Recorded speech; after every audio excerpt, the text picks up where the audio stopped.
आज की कथा केवल कहानी नहीं है, बल्कि जीवन का गहरा सत्य है।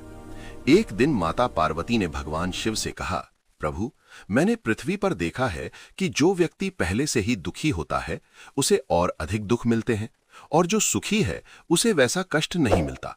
ऐसा क्यों? भगवान शिव मुस्कुराए और बोले, देवी, इसका उत्तर शब्दों में नहीं, अनुभव में समझ आएगा। चलो पृथ्वी पर चलते हैं। दोनों ने मनुष्य रूप धारण किया और पति पत्नी बनकर एक गांव के पास जाकर रहने लगे। संध्या का समय था।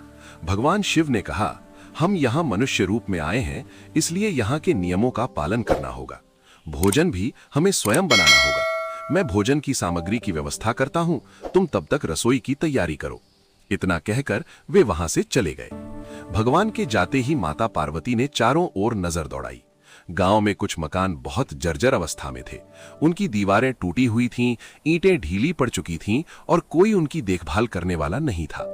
माता ने उन्हीं टूटी दीवारों से कुछ ईंटें और मिट्टी लीं और एक छोटा सा चूल्हा बना लिया। चूल्हा तैयार होते ही भगवान शिव वहां प्रकट हुए, लेकिन उनके हाथ खाली थे। माता पार्वती ने आश्चर्य से पूछा, प्रभु, आप तो कुछ भी लेकर नहीं आए, अब भोजन कैसे बनेगा? भगवान शिव ने शांत स्वर में कहा, देवी, अब इसकी आवश्यकता नहीं है। पहले ये बताओ कि तुमने चूल्हा बनाने के लिए ईंटें कहां से लीं? माता ने उत्तर दिया, प्रभु, गांव के जो मकान पहले से ही टूटे और जर्जर थे, उन्हीं की दीवारों से मैं ईंटें ले आई। वे पहले ही खराब थे, उनसे लेने से कोई विशेष अंतर नहीं पड़ा। भगवान शिव ने फिर पूछा, तुमने उन सुंदर और मजबूत घरों से ईंटें क्यों नहीं लीं? माता पार्वती बोली, प्रभु, जिन घरों का रख रखाव अच्छे से हो रहा है, जो मजबूत और सुंदर हैं, उन्हें बिगाड़ना उचित नहीं था। वहां रहने वाले लोगों ने उन्हें सहेज कर रखा है। उनकी सुंदरता को नष्ट करना सही नहीं होता। तभी भगवान शिव बोले, देवी, यही तुम्हारे प्रश्न का उत्तर है। जो घर पहले से ही कमजोर थे, तुमने वहीं से ईंटें ली। जो घर मजबूत और सुरक्षित थे, उन्हें छूने का विचार भी नहीं आया। ठीक इसी प्रकार मनुष्य का जीवन है। जो अपने कर्मों से अपने जीवन को मजबूत बनाता है, जो सद्कर्म करता है, जो सकारात्मक सोच रखता है, उसका जीवन एक सुदृढ़ इमारत की तरह बन जाता है। दुख उसे तोड़ नहीं पाता। लेकिन जो अपने जीवन की दीवारों को स्वयं कमजोर कर देता है, जहां लापरवाही और गलत कर्म होते हैं, वहां कष्ट आसानी से प्रवेश कर जाता है।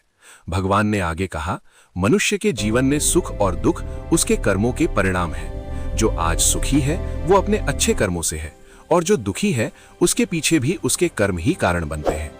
इसलिए हर मनुष्य को चाहिए कि वो अपने जीवन को इतना मजबूत बनाए कि कोई परिस्थिति उसकी एक एक ईंट भी न निकाल सके। दोस्तों, ये कार्य कठिन नहीं है। केवल सकारात्मक सोच, सच्चे कर्म और निस्वार्थ भावना की आवश्यकता है। यदि हम अपने जीवन की नींव ईमानदारी और सद्गुणों पर रखेंगे, तो हमारी इमारत कभी नहीं गिरेगी। आपको आज की ये कथा कैसी लगी? ऐसी ही प्रेरणादायक